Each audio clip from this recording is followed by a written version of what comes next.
अस्सलाम वालेकुम दोस्तों, एक बार फिर हाजिर हैं एक ऐसी कहानी के साथ जो यूट्यूब, सोशल मीडिया और सरकारी इदारों तीनों को हिला कर रख चुकी है। जी हाँ, आज हम बात करेंगे मशहूर यूट्यूबर डकी भाई, उनकी अहलिया अरूब जतोई और NCCIA एजेंसी के अफसरान की करप्शन और रिश्वत के इस बड़े स्कैंडल के बारे में जिसने सबके होश उड़ा दिए हैं। सोचे ज़रा, जो लोग दूसरों के खिलाफ ऑनलाइन फ्रॉड के केस बनाते थे, आज वही खुद रिश्वत और इख्तियारात के गलत इस्तेमाल में पकड़े गए।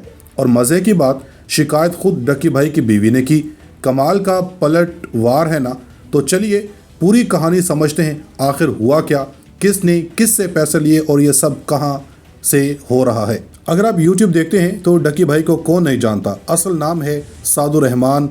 रोस्ट यूट्यूबर्स, गेमिंग क्लिप्स और पुराने ज़माने के फ़नी फाइट्स, इन्हीं से डकी की शोहरत बनी। लेकिन अगस्त 2025 में सब कुछ उल्टा हो गया। इसी साल FIA ने इन्हें लाहौर एयरपोर्ट से गिरफ्तार किया। इल्ज़ाम था कि वो गैर कानूनी ऑनलाइन बैटिंग और गेमिंग ऐप्स को प्रमोट कर रहे थे, जैसे 1xBet, B9 गेम, बाइनेमो वगैरह। ये वही ऐप्स हैं जिनमें लोग पैसे लगाकर जल्दी अमीर होने के ख्वाब देखते हैं, लेकिन आखिर में ज़्यादातर खाली हाथ रह जाते हैं। डकी भाई के केस के मुताबिक डकी भाई ने अपनी वीडियोस और सोशल मीडिया पोस्ट में इन ऐप्स के लिंक्स शेयर किए थे, चूँकि इनमें रियल मनी ट्रांजैक्शंस शामिल थीं। NCCIA ने इन पर पीका इलेक्ट्रॉनिक क्राइम एक्ट के तहत मुकदमा बना दिया। इनकी बीवी अरूब जतोई पर भी मुकदमा हुआ, लेकिन इन्हें बाद में ज़मानत मिल गई। तब से ये केस सोशल मीडिया पर पाकिस्तान का सबसे बड़ा इन्फ्लुएंसर्स क्राइम केस कहलाने लगा। कुछ हफ्ते पहले मामला उस वक्त पलटा जब अरूब जतोई ने खुद FIA को शिकायत दी कि NCCIA के कुछ सीनियर अफसरान ने हमसे पैसे लिए 90 लाख रुपए, यानी तकरीबन 9 मिलियन बतौर रिश्वत। मकसद था केस में रियायत दिलवाना, केस बंद करवाना और अदालत पर असर अंदाज होना। FIA ने बाकायदा FIR दर्ज की और फिर धड़ाधड़ गिरफ्तारियां शुरू हो गईं। गिरफ्तार होने वालों में बड़े बड़े नाम आए। साबिक additional director, deputy director Sarfaraz Chaudhry, Usman, deputy director Ayaz Khan, और इसके अलावा जो साबिक इन्वेस्टिगेशन अफसर हैं शुएब रियाज, और साथ में मज़ीद 7 NCCIA के अफसरान शामिल थे। FIA के मुताबिक 6 मिलियन रुपीज़ शुएब रियाज ने रियायत के लिए और 3 मिलियन रुपए अदालती असर अंदाज के लिए।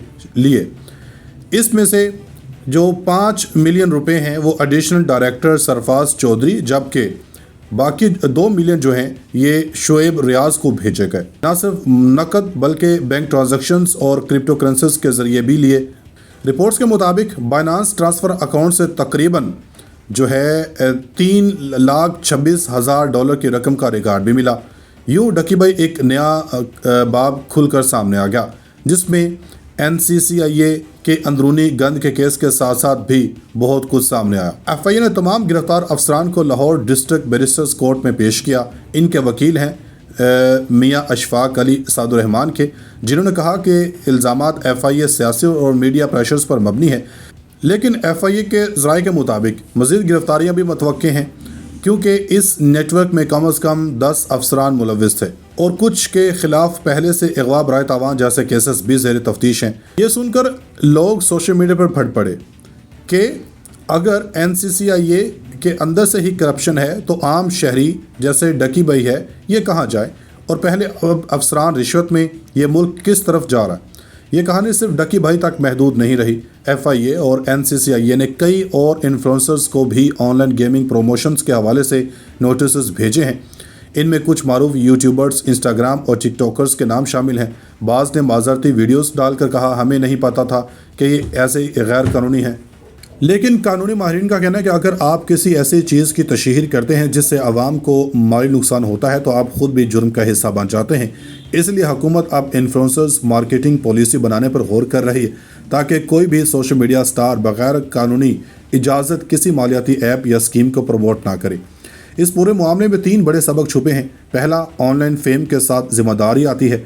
अगर आपके फॉलोअर्स लाखों में हैं तो हर लफ्ज़, हर प्रमोशन की वैल्यू होती है। गलत चीज़ प्रमोट की तो कानून पकड़ सकता है। दूसरा, इदारे भी इंसान से बनते हैं।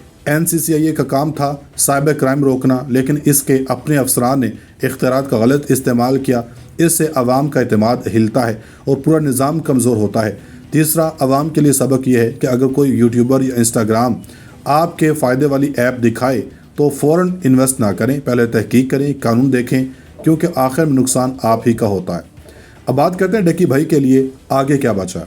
अभी केस चल रहा है। ज़राए के मुताबिक डकी भाई ने कुछ रकम वापस करने और प्ली बार्गेन के ऑप्शंस पर गौर शुरू कर दिया है।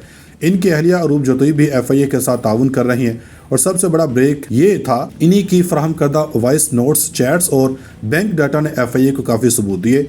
इसलिए FIA ने रातों रात कार्रवाई करते 4 सीनियर अफसरान को गिरफ्तार कर लिया। तो दोस्तों, कहानी का अंजाम अभी नहीं आया। डकी भाई का केस सिर्फ गेमिंग या रिश्वत का नहीं, बल्कि एक पूरे सिस्टम के अंदरूनी करप्शन चेन को बेनकाब करने वाला केस बन गया। अगर आप यूट्यूबर हैं या सोशल मीडिया पर काम करते हैं तो याद रखें, फेम एक ताकत है, लेकिन ताकत के साथ हिसाब भी आता है। अब आप बताएं, क्या आपके ख्याल में डकी भाई कसूरवार हैं या वो खुद सिस्टम की करप्शन का शिकार बने? अपनी राय कमेंट में लिखें। वीडियो को लाइक करें, सब्सक्राइब करें और बेल आइकन को लाजमी दबा दें।